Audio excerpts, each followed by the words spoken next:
मेरे पास खुद के जो ज्योग्राफी हिस्ट्री या फिर अगर आप चेक कीजिएगा, मेरे पास खुद के एनसीईआरटी के अपने हैंडमेड नोट्स हैं। तो अगर आप एक चैप्टर को 2 या 3 बार पढ़ लेते हैं तो उस चैप्टर का यूपीएससी में भी मेरा कभी प्रीलिम्स नहीं रुका। कभी भी मेरे GS3 जो कि इकोनॉमी का सेक्शन होता है उसमें कम मार्क्स नहीं है, क्योंकि उसका क्रेडिट मैं पूरा मोनाल सर को देता हूँ। उनके नोट्स 10 बुक पढ़ने से बड़ी ज़्यादा अच्छा है कि आप एक बुक को 10 बार पढ़िए। एक बुक का ज्योग्राफी के 10 बुक हैं तो ये आप रिवाइज नहीं कर पाएंगे। दूसरी चीज़ है, आप 10 बुक भी पढ़ेंगे ना तो 80% कंटेंट सेम ही रहते हैं, बट एक बुक अगर आप बार बार पढ़ते हैं तो आपके दिमाग में पिक्टो लेफ्ट साइड में लिखा हुआ है वो। तो इस तरह से मैंने लक्ष्मीकांत को कम से कम 15 बार पढ़ा होगा। बिहार की सबसे कठिन परीक्षा की अगर बात की जाए तो वो है BPSC, Bihar public service commission. सबसे कठिन परीक्षा है और हर साल एक एग्ज़ाम होता है। 17वीं बीपीएससी में रिजल्ट निकाल चुके हैं, एसडीएम बन करके घर पहुंचे हुए। मगर मैं सिर्फ़ और सिर्फ पढ़ाई पे बात करने वाला हूं। कैसे जो बच्चे तैयारी करना चाह रहे हैं, जो 10वीं और 12वीं पास करने वाले छात्र और छात्राएँ हैं, कैसे जो तैयारी करने वाले हैं उन पे मैं बात करूंगा कि कैसे वो लोग तैयारी करिए। तो चलिए, हमारे साथ बैठे हुए हैं, एसडीएम बन चुके हैं, नाम है विकास कुमार। पहले तो इनको बहुत बहुत बधाई कि बहुत बड़ी सफलता आप हासिल किए हैं और भोजपुर ज़िले का नाम रोशन किए हैं, गांव का, समाज का, सबका। मेरा पहला सवाल आपसे यही है कि बहुत ऐसे बच्चे हैं, आप भी जानते हैं, कि जो 10वीं और 12वीं पास करते हैं तो उसके बाद सोचते हैं कि हमें यूपीएससी क्लियर करना है, बीपीएससी करना है, सिविल सर्विसेज में जाना है। तो कैसे तैयारी करें? देखिए, यूपीएससी और बीपीएससी जो है ना वो वन लाइनर से ज़्यादा आपको अंडरस्टैंडिंग वाली चीज़ है। तो किसी को भी अगर स्टार्ट करना है पढ़ाई तो सबसे पहले मैं बोलूँगा अपने बेसिक्स क्लियर कीजिए। और बेसिक्स के लिए सबसे पहला चीज़ होगा आपका एनसीईआरटी। उसमें आपको मेजरली फोकस करना है क्लास 6 से लेकर 12 तक में। उसमें भी majorly geography, history, political science, ये 3 अगर आप कवर कर लेते हैं तो आपका बेसिक हो जाता है। उसके बाद जो कुछ स्टैंडर्ड बुक्स हैं, अगर किसी के राजनीति की बात किया जाए, मतलब कि पॉलिटी की बात किया जाए तो लक्ष्मीकांत, हिस्ट्री की बात किया जाए तो आपका स्पेक्ट्रम की हिस्ट्री आती है, और उसके अलावा जो एनसीईआरटी हैं, साथ में पीवाईक्यूज़ अगर आप देखेंगे तो पता चलेगा कि हमें क्या पढ़ना है। तो बेसिक के लिए मतलब बेसिक कितना, 6 क्लास से लेकर 10th 12th जी, 12 6 to 12 मतलब पूरा एनसीईआरटी ऑफिस, क्या बोले, ज्योग्राफी बोले, हिस्ट्री बोले, और ये पूरा कंप्लीट होना चाहिए। कंप्लीट होना चाहिए। मेरे पास में अगर बात की जाए, मेरे पास खुद के जो ज्योग्राफी, हिस्ट्री या फिर अगर आप चेक कीजिएगा, मेरे पास खुद के एनसीईआरटी के अपने हैंडमेड नोट्स हैं।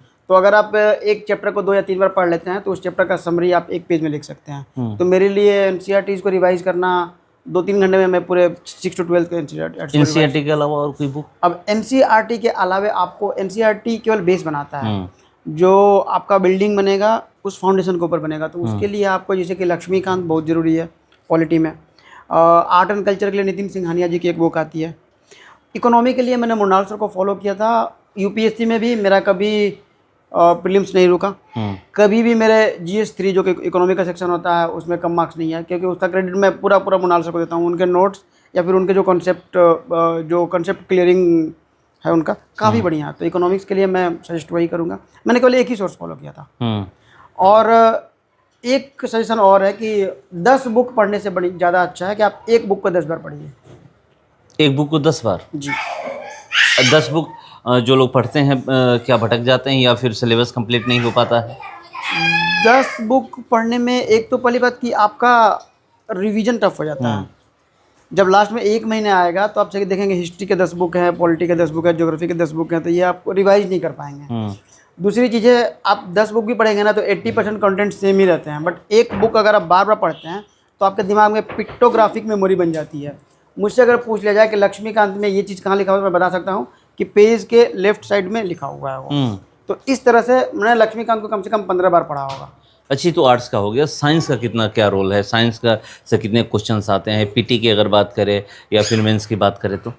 जी, साइंस के लिए अगर बीपीएससी की बात की जाए तो पीटी में साइंस का बहुत अच्छा खासा वेटेज है। 150 में लगभग 25 क्वेश्चन आते हैं साइंस में। और 150 में जो 25 कर रहे हैं, 125 क्वेश्चन किस सब्जेक्ट से रहते हैं? 125 सबसे मिक्स रहते हैं। आप हिस्ट्री के लेंगे तो उसमें भी लगभग 25 आ जाएंगे, और बिहार स्टैटिक लेंगे उसमें भी लगभग 20 आ जाएंगे। करंट अफेयर्स 25 रहेंगे।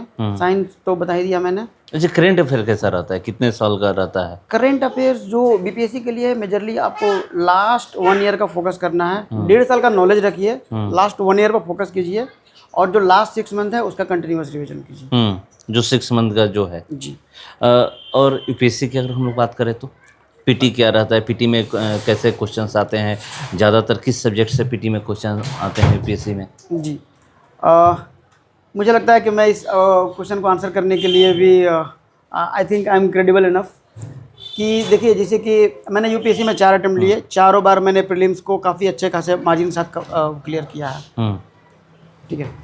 तो अब जैसे कि अब मैंने जब पीवाईक्यू को एनालिसिस किया था तो कुछ सब्जेक्ट्स हैं, जैसे ज्योग्राफी हो गया, इकोनॉमी हो गया, इन्वायरमेंट हो गया, पॉलिटी हो गया, आईआर एंड ज्योग्राफी, जी सीप करके मैं बोलता हूँ उनको, G for geography, S for science and technology, एक ई का मतलब हो गया इकोनॉमी, दूसरा इन्वायरमेंट, पी फॉर पॉलिटी। अगर आप इतना बढ़िया से पकड़ कर लेते हैं तो आपके इन 5 पेपर में से लगभग 55 क्वेश्चन आते हैं हर साल। और यूपीएससी का कट ऑफ जाता है कितना, 44 क्वेश्चन। तो अगर 55 में अगर आप 35 यहाँ से लेके आ सकते हैं तो बाकी 45 में केवल 10 क्वेश्चन करने हैं आपको। कभी कभी रिजल्ट नहीं आता है तो लोग परेशान हो जाते हैं कि बहुत पढ़ लिया, छोड़ देते हैं, ये भी मन में कभी आता है। उस समय कैसे फोकस करना चाहिए?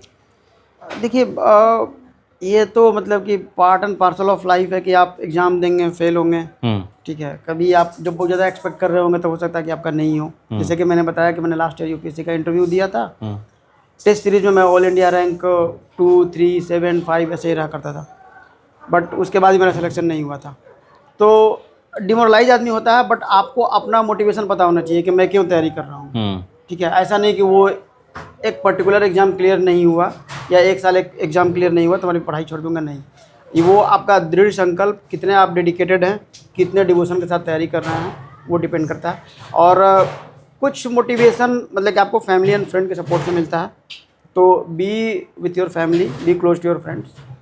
बहुत लोग कहते हैं ये कि जैसे सबसे ज़्यादा आर्ट्स पे फोकस करना चाहिए अगर यूपीएससी बीपीएससी क्लियर करना है, ये जो भी सिविल सर्विसेज का मतलब अदर स्टेट का ले लीजिए तो कंप्लीट करना है तो आपको सबसे ज़्यादा आर्ट्स पे फोकस करना होता है। क्या ये सही है या फिर सब मिक्स आता है? नहीं नहीं नहीं, ये मतलब कि मैं इसको ज़रा भी ये इसमें सत्यता नहीं देख रहा हूँ, क्योंकि जैसे यूपीएससी की बात किया जाए उसमें एक पेपर तो आपका ये हो जाता है, एथिक्स का हो जाता है। तो एथिक्स में आर्ट्स का क्या है, मतलब एथिक्स तो आपका एथिक्स हो गया, मतलब नैतिक शास्त्र हो गया, नीति शास्त्र हो गया। उसके अलावा एक पेपर एसए का रहता है, उसमें भी आर्ट्स का मतलब उसमें भी आपका मिक्स रोल रहता है। तो जो आर्ट्स का ठीक है कंट्रीब्यूशन रहता है, बट यूपीएससी या फिर बीपीएससी भी आजकल के समय में मिक्स क्वेश्चन आते हैं। आप बीपीएससी में भी आ रहे हैं? बीपीएससी में भी आ रहे हैं। बीपीएससी में तो लोग कह रहे हैं कि बीपीएससी मिक्स करने लगा है। जो बीपीएससी 70वीं बीपीएससी का जो पेपर हुआ था उसके जो नंबर ऑफ पेजेस थे जिसमें हमको लिखना था वो यूपीएससी से ज़्यादा थे, नंबर ऑफ क्वेश्चंस भी ज़्यादा थे। तो मतलब कि अभी मिक्स हो गया, पहले थोड़ा सा बीपीएससी लिमिटेड था, बट अभी बीपीएससी काफ़ी एक्सपेंड हो गया है और केवल आर्ट्स पर फोकस करके बीपीएससी नहीं निकलने वाला है। आपको सारे सब्जेक्ट को तवज्जो देना पड़ेगा, इक्वल इंपॉर्टेंस देना पड़ेगा। कौन कौन से सब्जेक्ट हैं जो एकदम अगर बात की जाए तो?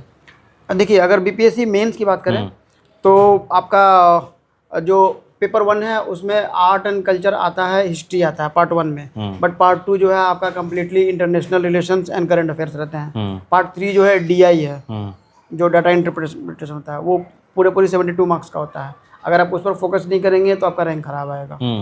फिर पेपर 2 में जाते हैं तो पेपर 2 में जो आपका इकोनॉमी रहता है, उसी में ज्योग्राफी भी रहता है और उसी में साइंस भी रहता है। तो जो साइंस का सेक्शन है वो भी 72 मार्क्स का है, तो साइंस को भी इग्नोर नहीं कर सकते हैं। तो आई थिंक बट हाँ, बीपीएससी में जो टॉपिक्स हैं वो लिमिटेड हैं, जो भी चीज़ें करंट में चल रही है साइंस में, जैसे कि अभी अगर गगनयान अगर पूछ ले या फिर इंटरनेशनल स्पेस स्टेशन के बारे में पूछ लिया जाए, जो भारत का अभी बनने वाला है कि भारतीय स्पेस स्टेशन जो भी है, तो मेनली भारत से लिया जाता है। ठीक है, बट ऐसा नहीं कि केवल भारत से ही लिया जाएगा, मतलब कहीं से भी उठा लिया जाता है। बट आपको पता होना चाहिए किन चीज़ों पर फोकस करना है। जैसे कि अभी वार चल रहा है यूएस ईरान का, ऑफ कोर्स वो भारत का टॉपिक नहीं है, लेकिन वहाँ से भी क्वेश्चन आएंगे। जिसका इम्पैक्ट इंडिया पर है उनके क्वेश्चन आने के चांसेस ज़्यादा रहते हैं। मतलब अगर अदर कंट्री की अगर हम लोग खास करके जिसका ग्लोबल इम्पैक्ट हो, जैसे कि ग्लोबल वार्मिंग, ये केवल भारत का इशू नहीं है। और जो रसिया यूक्रेन वार हुआ उसका भी वो इशू इंडिया का केवल नहीं है, बट उसका ग्लोबल इम्पैक्ट है। तो वो मतलब कि उसका जिसका भारत पर प्रभाव पड़ने वाला है उसके चांसेस ज़्यादा। हाँ, उसको आपको देख लेना है, उसको मतलब याद करके रखना है और ये करना है। जी। आप अभी तो आपका क्लियर हो गया है, यूपीएससी इंटरव्यू तक पहुंचे हैं, जी जी। मेरिट में छटे हैं। ये इंटरव्यू का ही भी लोग कहते हैं कि बहुत बड़ा ये होता है, इंटरव्यू में कैसे कैसे क्वेश्चंस पूछे जाते हैं, चाहे यूपीएससी की बात करें या फिर बीपीएससी की बात करें, दोनों इंटरव्यू में क्या अंतर होता है? मैंने यूपीएससी का भी इंटरव्यू दिया है, यूपी का भी इंटरव्यू दिया है और बीपीएससी का भी इंटरव्यू दिया है। ओवरऑल मेरे मार्क्स बीपीएससी में तो वन ऑफ द हाईएस्ट रहते हैं, यूपी में भी मेरे अच्छे मार्क्स थे, यूपीएससी में भी अबव एवरेज था। तो जो एक हाइप बना हुआ है कि यूपीएससी का इंटरव्यू मतलब कि काफ़ी टफ होता है, नहीं, आप नेचुरल रहिए, जो ऑनेस्ट रहिए, नहीं आता सॉरी बोल दीजिए, ठीक है, झूठ बोलने का जरूरत क्या नहीं तो है। नंबर नहीं कटेगा? नहीं, सॉरी बोलने से नंबर नहीं कटता है। मैंने इस इंटरव्यू में भी कम से कम 3-4 बार सॉरी बोला था। मुझे तो क्वेश्चंस भी याद है, जैसे कि अभी नक्सलिज्म का, अर्बन नक्सलिज्म पे कुछ क्वेश्चन पूछ दिया गया था, मुझे उसका एग्जैक्ट नाम नहीं आता, मैंने बोला कि सॉरी सर, मैं देख लूँगा उसको एक बार, मतलब अभी रिकॉल नहीं कर पा रहा हूँ। बट उसके बाद भी मेरे एक आखिरी सवाल है, उन बच्चों को क्या कहिएगा जो यूपीएससी और बीपीएससी की तैयारी करना चाह रहे हैं, कैसे तैयारी करें? देखिए, शॉर्टकट लेने का प्रयास मत कीजिएगा, हाँ। चीज़ों को इन डेप्थ में समझने का प्रयास कीजिएगा। Revision is one of the most important thing, bar bar revise कीजिए, चीज़ें याद रहती हैं। PYQs प्रीलिम्स में हो या चाहे मेंस हो, PYQs इवन इंटरव्यू में भी एक बोर्ड के जो क्वेश्चंस रहते हैं ऑलमोस्ट फिक्स रहते हैं, फिक्स तो नहीं बट सिमिलर पैटर्न रहता है, तो PYQs पर फोकस कीजिए। मेंस के लिए आंसर राइटिंग प्रैक्टिस डेली कीजिए, डेली। आजकल बीपीएससी में भी जो नंबर ऑफ क्वेश्चन से बढ़ गए हैं, नंबर ऑफ पेजेस बढ़ गए हैं, तो टाइम का लिमिटेशन काफ़ी हो गया है। इनफैक्ट 78th बीपीएससी में बहुत लोगों के क्वेश्चन छूटे थे, तो आंसर राइटिंग प्रैक्टिस आप डेली कीजिए, everyday at least 2 question 3 question, half length full length आप टेस्ट दीजिए विद इन टाइम लिमिट। ये भी लोग कहते हैं कि प्रीवियस पेपर देखना चाहिए, कितने साल का? PYQs अगर आप देखेंगे ना तो पिछले मैक्स टू मैक्स मैं बोलूँगा पिछले 10 साल का, उसमें भी पिछले 5 साल को फोकस कीजिए, और जस्ट प्रीसीडिंग ईयर को, जैसे कि अभी 2026 चल रहा है तो 2025 वाले से को केवल देखिए, लेकिन 2024 पर मेन फोकस कीजिए, क्योंकि 24 की चीज़ों के रिपीट होने के चांसेस ज़्यादा रहते हैं। रिपीट हुए थे आपने? जी, कुछ क्वेश्चन से रिपीट होते हैं। 24 वाले मतलब एक साल जो होता है उसको छोड़ करके जो, हाँ, उसके पहले वाला देखिएगा तो पता चलेगा कि जो चेंज हुआ था ना पिछले साल 2025 में, जो चेंज हुआ था वो वापस से चेंज होकर के 2024 वाला या 23 वाला आ जाता है। तो कैसे तैयारी करें ये जानने का मैं प्रयास किया, और